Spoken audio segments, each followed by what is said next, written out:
Yo, what up? It's your boy 410 Josh back in the building. Another Throwback Thursday. Glad to see y'all. Hope everybody's having a good week. You know, still fresh off that Hot Topic Monday. Got a lot of feedback from that. So thank y'all for tuning in. Make sure, if you haven't done it already, you go to my YouTube channel. First thing you do, hit that subscribe button. Then like, share, subscribe, comment. Hit me in the inbox, interact, chop it up. If you got any artists or anything you want to promote, put on my page, I'd be glad to help you out. You know, one hand wash the other. So, ready to get in today's Throwback Thursday because I'm really excited about this one. And I hope y'all are too. We got two incredible, classic, game-changing, legendary albums, you know. And of course, we always gotta give our ladies in hip hop their flowers, and of course the men. So we're gonna jump right into it. We're gonna start off with Philadelphia legend and hip hop legend, Eve. We're gonna get into her debut album, Let There Be Eve, Ruff Ryders' First Lady.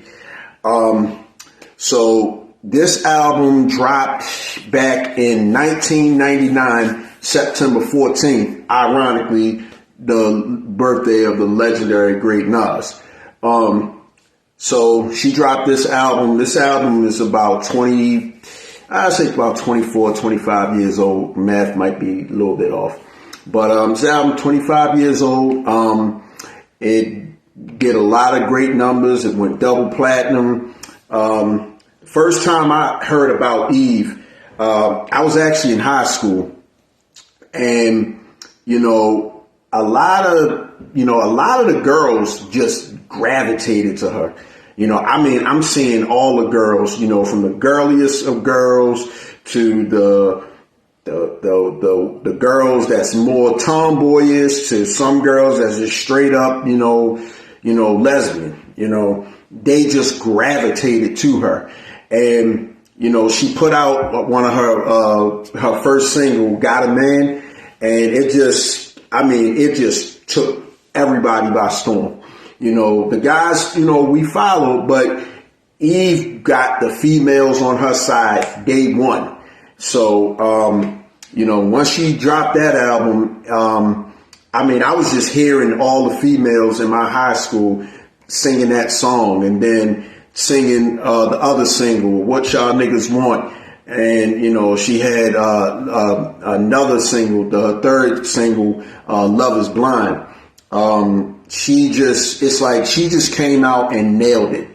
And this album definitely was a classic. So, you know, when I heard it, it was like, okay, you know, seemed like all the girls, you know, liked it. So I checked it out and I was like, okay, she really can spit.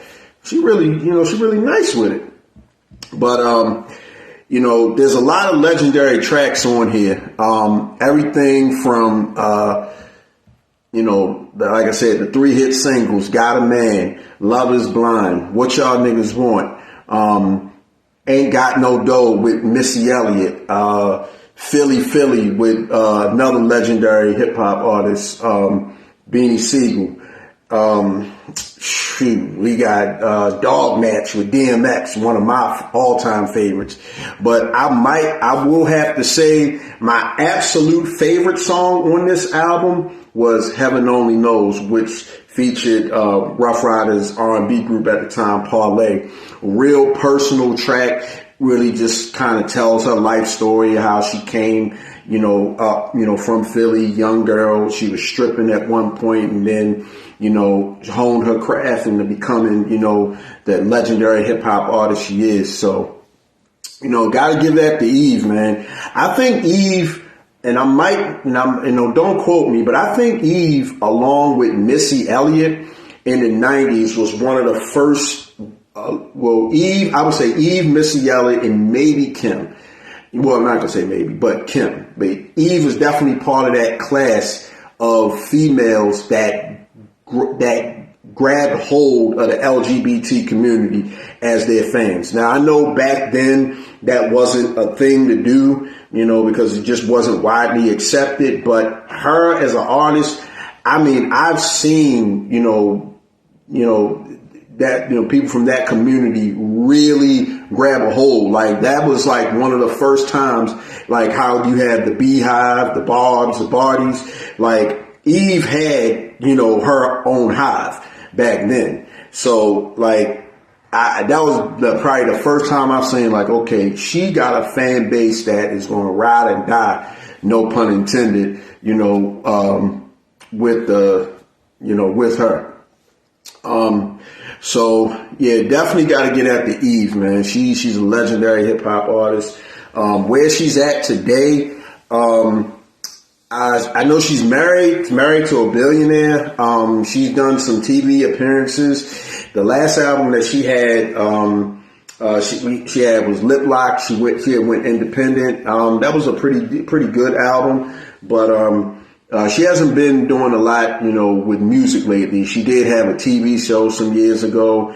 I think she might have did some independent films, but she's been like media, making appearances. I'm still sure she's doing shows and, being a mom and everything. Shout out to Eve, man. Definitely she dropped a legendary hip hop album and, got to get that to her. And next, this is one I'm really, really, really excited about because this album is, when I say very personal to me, like I can't even really describe this. Like the next album we're going to get into is today, the 30th anniversary of Enter the Wu-Tang 36 Chambers by the Wu. Oh man, this album here, okay, so I'm going to start off with the how I heard about it. So Wu-Tang, I found out about them through my father just being in the car, riding with him. Cream came on the radio, and I was just immediately hooked. So then they dropped their second single, The Mystery of Chess Boxing. And I remember back in the 90s, if anybody knew about having cable, they had the box, and the video of Mystery of Chess Boxing came on, and they were all chess pieces. Anybody that knows me, knows I love to play chess. So that was just like the coolest thing in the world, seeing that, because I'd never seen anything like that. And when I brought this album, let me say this. Into the Wu-Tang 36 Chambers was the first hip hop album I ever brought, because it came out in 93, November 9th, today, 1993. So I was 11 years old when this album came out. Like, I heard hip hop before that, but this is the first album that I ever purchased, like on a cassette. So prior to that, I was just a regular kid, listening to kind of like kids type of raps, Criss Cross, Vanilla Ice, MC Hammer. But when I heard 36 Chambers, that changed my life completely. That's when I went from the Kids Bop fan, casual fan of hip hop, to who you see now, this authentic hip hop connoisseur, like just dedicated my life to this.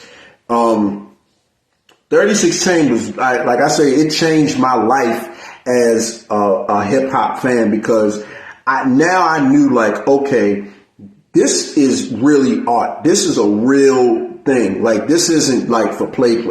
You can't come in here and just say any old thing and just think you're going to, get a name. Like, you had to be respected. And when I first heard 36 Chambers, I just was like, okay, now I want to be a part of hip hop. Like, this album really made me as a kid want to be a rapper, because they combine like this gritty, hardcore sound with this soulful undertone, and coupled with like martial arts films. And y'all, everybody know I love martial arts films, and they were telling a story and just giving you this graphic details. It's like the first album that was like a movie to me. And I'm just sitting here 11 years old. My mind is just fried. Like, wow, what? How did they even do this? Who would think to do something like that? It was the most amazing thing I had ever seen. So, where do we start? We can go through the track list. It starts off with, a skit from the movie Shaolin versus Wu-Tang, when you hear them like sword fighting, and, then it goes into the, introductory track, Bring the Ruckus. Shame on a Nigga, Clan in the Front, Seventh Chamber. Can It Be All So Simple? That's not just one of the best hip hop songs, but one of the best songs, period. The Mystery of Chess Boxing, of course, we just talked about that. Wu-Tang Clan Ain't Nothing to Fuck With. I remember just that title alone was just going to be a saying. People would just walk around, Wu-Tang Clan Ain't Nothing to Fuck With. Like, it was it. Cream, my all-time favorite hip-hop song. Cash rules everything around. It's self-explanatory. Cream, like, to this day, like, I still go back and play Cream, and it just takes me back to that time where I was just sitting in the back of the car listening to the radio, and then, I brought this album. And of course, again, my parents didn't want me listening to this type of music, but it wasn't going to be me not having this album. You can't play that type of song and then tell me I can't have the album. I was going to get it somehow, some way. So, and then Method Man, METHOD, man, like, it just was, I don't even know where to start. Protect Your Neck, Tears, Seventh Chamber, it's like, this album is the backdrop of my hip hop life. Like, Pac is my favorite rapper of all time. Wu is my favorite group of all time, but I have to give Wu a lot of credit for making me the hip hop historian, hip hop fan, authentic junkie fan, whatever you want to call it, because this album, like I said, it really changed my life. And I know I go back and forth with a lot of my friends about where this album ranks, but for me personally, it's in my top 3. So if you notice my top 10, if you've seen my top 10 on my timeline, I have, Me Against the World, Illmatic, 36 Chambers. Like, those 3 albums, but being that, 36 Chambers was the first hip hop album that I ever got to purchase with my own money. And that's what made me, want to get into hip hop and even pursue a rap career as a kid. I don't know. I could go on and on and on and on about this album. This album, 36 Chambers, changed everything about hip hop. It changed slang. It changed fashion. It changed, artists started having alter egos. Like, Method Man was calling himself Johnny Blaze. Old Dirty Bastard was Dirt McGirt and A Son Unique. Raekwon the Chef, Ghostface, Iron Man. Inspector Deck was Raleigh Fingers. GZA was the Genius. Master Killer, the Silent Assassin. It's Wu changed everything. They're the reason why you have hip hop collectives. Like, you look at artists like Odd Future, you look at artists like ASAP Mob, you look at artists like Pro Era. Wu-Tang was the blueprint to that, because you had them and then you had their offshoots, in which Wu had Sons of Man and Killer Army and the Killer Bees and, Remedy, and then you had the Grave Diggers, and you had 12 O'Clock, and you had Blue Raspberry and Takitha. The list just goes on and on and on. It's like they changed everything. I even know they were on, they did an interview some years ago in Complex Magazine, and the Wu W is rated the most famous logo in hip hop. Like, if you take all the logos, the Death Row logo, the Bad Boy, the No Limits, the Public Enemy, who else? I mean, you got so many. But like the Wu logo, that W, it's like, it's almost like it's praised like a religion. Like if you go around the world, you look at, there's art galleries, there's buildings with it on it. People have tattooed it on themselves. People have, cut it in their hair. It's just one of them. It's one of them symbols and one of those, when you look at it, kind of like how you look at a Jordan symbol on a sneaker, you know exactly what that represents. You know what that means. And if you don't, then you literally been living on another planet. But that's like how powerful that logo is to this day. Like you can go anywhere, right? Like right now, I could take a 22-year-old kid, show them that symbol, and they're going to know it. Even if they don't know the music, they're going to know that symbol. Even just from the TV series, they're going to know it. Like that's how important and how significant it is to this culture. So, I gotta, give Wu-Tang all their flowers, man, and what are they doing today? There's a lot of, they all kind of moving in different directions, but, you have Method Man still. Meth was recently on Drink Champs, and he's doing, he's still doing movies and doing TV shows. Everybody knows we lost a late and great Old Dirty Bastard. Rest in peace to him. But I know his son is supposed to be rapping. RZA is still doing like movie scores, producing. Jizza, is doing some shows, and he had a couple albums, in the last decade or so. Ghostface is constantly dropping, fire records and still delivering at a high level. Raekwon is still delivering at a high level. I'm as a fan, I'm still waiting on Cuban Links 3. I recently saw that Ray is supposed to be opening up a cannabis dispensary in Jersey. So, I definitely be checking out that. Who else? Inspector Deck, I'm sure he's doing some shows. Master Killer, Capadonna, he did some verses, and I remember some years ago they had a Wu Block album. It was Wu-Tang and the Lox, so they do a lot of work. It's like, Wu is still out there, even though if they don't have a group album right now. As a collective, them doing things separately still keeps that name and legacy alive because, it's just that powerful, So, definitely Wu-Tang 36 Chambers, today, the 30th anniversary. It's just, this is a really, really, really special album to me, very near and dear to me,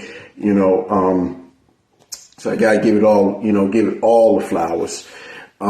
So I'm going to go through the chats, see who we got on here, tap in. Okay, let's see. Lynette, thank you again, love, for being in the building. My sister Melissa, you in the building. Thanks again for supporting. My man Will. Yeah, what's good, Will? How you doing? I'm good, man. Thanks for tapping in, joining the channel. My cousin Mickey, thanks for tapping in, cuz. Love you. Trisha, thanks for coming in. Let's see who else we got. Definitely, Nanette. Wu-Tang took over. They absolutely took over. It could have been, at that time, Earth could have been called Wu-Tang and nobody would have cared. Like, that's how strong and powerful they were in hip hop. They literally took over. They had Wu Wear. They the reason why Wallabies is still around. Like, I was looking at the internet, and Clark's, when Ghostface talked about the blue and cream, I'm still looking for them blue and creams. I might try to get some custom made ones at some point, but I swear, when Ghostface talked about that blue and cream, and when I say they took over shoes. They took over the way you talk. They took over the way you look, the way you act. Like, yeah, Wu definitely took over. Chanel, what's up, girl? Thanks for coming in. Thanks for tapping in. Appreciate the support. Yup. Yeah, definitely can't forget about the Wallabies. You know, I still like them. I'm still going to try to find a pair of blue and cream. So, yeah. So, looks like that's everybody's in here. So, as always, we'll give y'all a couple seconds. You know, so I want anybody got any questions, anything I missed, anything y'all want to add on. You know, let's do that. Speak now. Let's see. Boom, boom, boom, boom, boom, boom, boom. Okay. Looks like we tapped in with everybody. So once again, you know, we're giving our flowers to Eve for her contribution to hip hop. She's a legend, an icon, you know, definitely somebody we got to respect, you know, in hip hop. Eve, first album, Ruff Ryders, First Lady, and the legendary Wu-Tang Clan entered the Wu-Tang 36 Chambers. You know, it's a magical thing. You know, 2 iconic albums really made an impression on me as a kid, and I'm sure they made an impression on you if you grew up with them. So I will be tapped in back with y'all tomorrow for our Friday releases and album reviews. As always, make sure you subscribe, like, share, comment. We can interact, chop it up. I will see y'all tomorrow for Friday album releases and reviews. 1.